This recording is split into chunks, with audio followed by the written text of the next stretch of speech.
Heute, am 27. Januar, gedenken die Menschen weltweit dem Holocaust und den Opfern des Zweiten Weltkrieges. Im Juli 1949 hatte die Gestapo in Parfümelien entschieden, ein jüdisches Altersheim zu errichten. Dorthin wurden kranke jüdische Mitbürger gebracht. Für viele von ihnen nur eine Zwischenstation. Ihre Endstation war ein Konzentrationslager in Deutschland, unter anderem Auschwitz. Ganz in der Nähe von Ulfingen oder Travierge hat der Zweite Weltkrieg eine besondere Geschichte zu erzählen. Die Flucht von Widerständlern vor ihrer Zwangsrekrutierung in Belgien. Der sogenannte Sentier des Passeurs ist ein 13 Kilometer langer Spazierweg. Er liegt im Zusammenhang mit der geografischen Lage von Ulfingen oder Travierge. Der Weg beschreibt die Strecke, den die Widerständler auf bemerkenswerte Art und Weise zurückgelegt haben. Jean Stéphanie, ein Zeitzeuge, berichtet. Wir stehen hier in dem kleinen Dorf Sassel bei Ulflingen. Sassel war während des Krieges ein ganz besonderer Ort. Erstens eine Ortschaft, die versteckt in einer Sackgasse liegt. Darum war das ein geeigneter Platz, um Flüchtlinge aus der Wehrmacht weitgehend zu verstecken. Und in diesen Bauernhöfen, wie wir sie auf dem Bild oben noch sehen, waren bis über 20 junge Fahnenflüchtige weitgehend und andere Resistenzler versteckt. Und mit der Zeit waren diese Verstecke übervölkert und man musste irgendwie eine andere Lösung finden. Es blieb nur die Flucht nach Belgien. Wir sind hier in dem kleinen Dorf Bivisch, in dem Dorf, wo Alois Krämer, der Hauptfluchthelfer, zu Hause war. Er war damals 20 Jahre alt und er kannte sich ganz gut aus, denn die Zöllner wohnten im Nachbarhaus seines Heimathauses.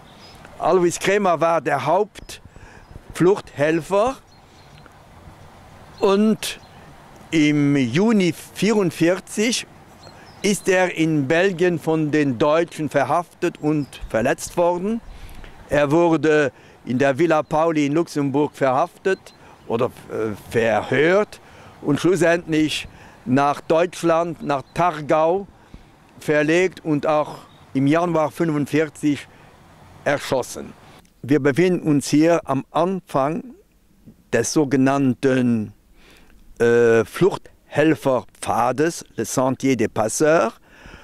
Und von hier aus ging des Nachts dieser Fluchtweg über Ulflingen-Bivisch durch den Wald nach Limmerley in Belgien.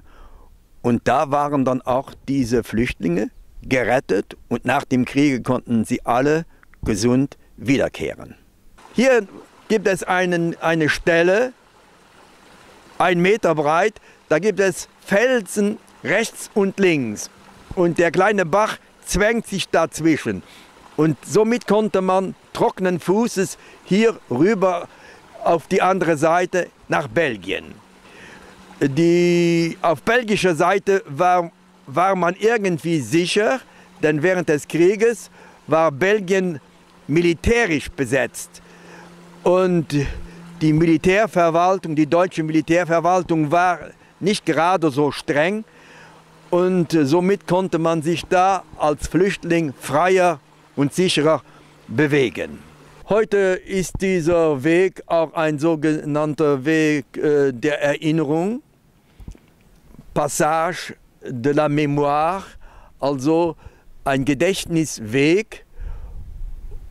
Und diese Jungen, die heute 90-jährig sind, bilden irgendwie eine Brücke zu der Vergangenheit, die für die Jugend von heute schon weit zurückliegt. Sie haben keine Ahnung mehr, was eine Grenze darstellt.